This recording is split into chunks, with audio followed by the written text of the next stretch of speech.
The changing room mirror, a Quietude story for self-doubt. You didn't come here to try things on. You came in because the street felt too honest.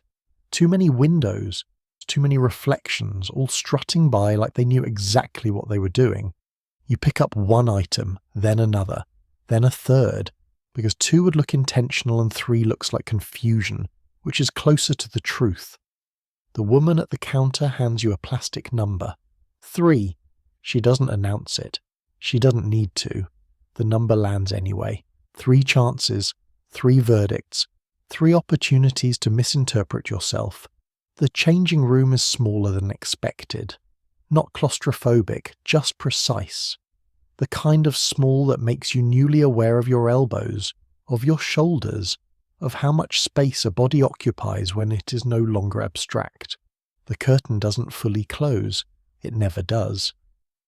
There's always a narrow vertical opening, a reminder that privacy is provisional. The room smells faintly of socks. Not dirty socks. Memory socks. Evidence that other women have been here before you, stood where you're standing now, asked themselves similar questions, and left without resolving them.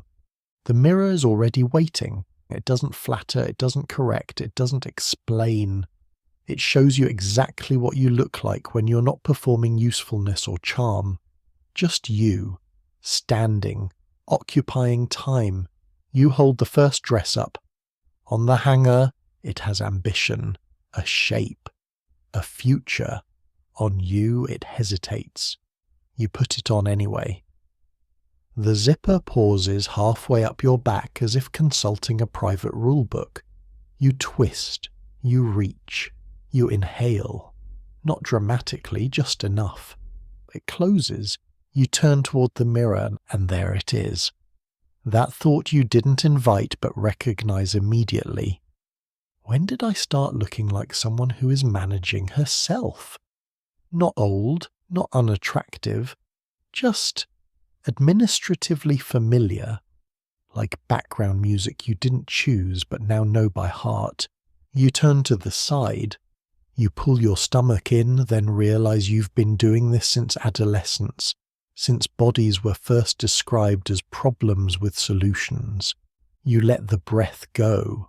Your body settles. The dress responds. It does not forgive. It does not accuse. It simply reveals. You make the face, the one reserved for private negotiations, half apology, half bargaining. You tug at the fabric near your hips as if courtesy might persuade it. It doesn't. Clothes have boundaries. People you've noticed often don't. You change into the jeans. They're labelled effortless. You distrust adjectives that promise emotional outcomes. One leg, then the other.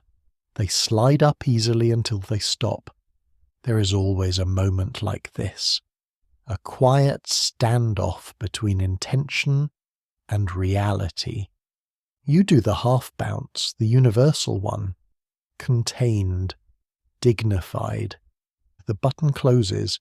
You look again. Your hips look wider.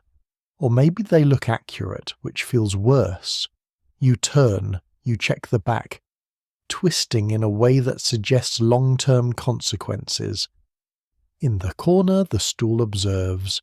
Small, round, unmoved. You sit. It emits a sound, not structural, just existential. A mild protest. You look at yourself longer than planned. The mirror is no longer reflecting clothes. It is reflecting continuity. Every version of you appears at once. The girl who believed adulthood would feel conclusive. The woman who assumed one decision would clarify the rest. You expected a moment when the image would stabilize, when you would recognize yourself fully and without notes. Instead, there are drafts. Only drafts. You remember the first thing you ever bought with money you saved deliberately. Not the sensible item, the one that felt symbolic. You remember the mirror then too, the turning, the rehearsal of neutrality. You believed, briefly, That appearance could reorganize the world around you. Sometimes it did. But the internal narrative remained unchanged, still provisional, still uncertain of its own authority. Back in the present, the air feels heavier. Or maybe you're just tired of holding yourself in alignment. You look at the clothes on the floor. They are not cruel. They are not judgmental. They are simply garments with expectations that were never yours. You think of other things you have tried on. Careers, temperaments, versions of yourself that required too much maintenance. Some fit for a season, some restricted circulation. You didn't fail at them. You learned the limits of their design. You change back into your own clothes.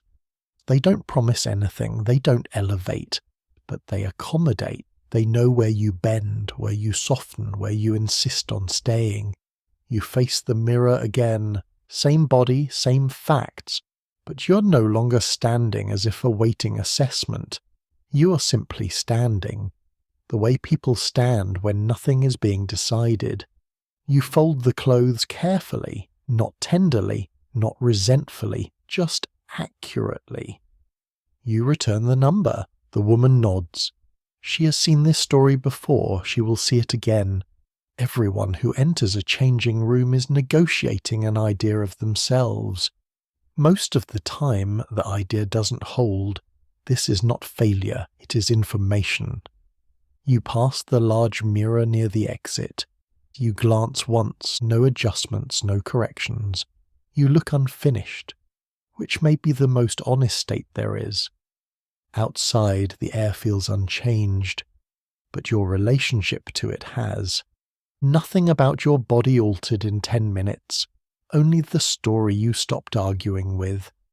That is enough for now. Carry this quiet with you.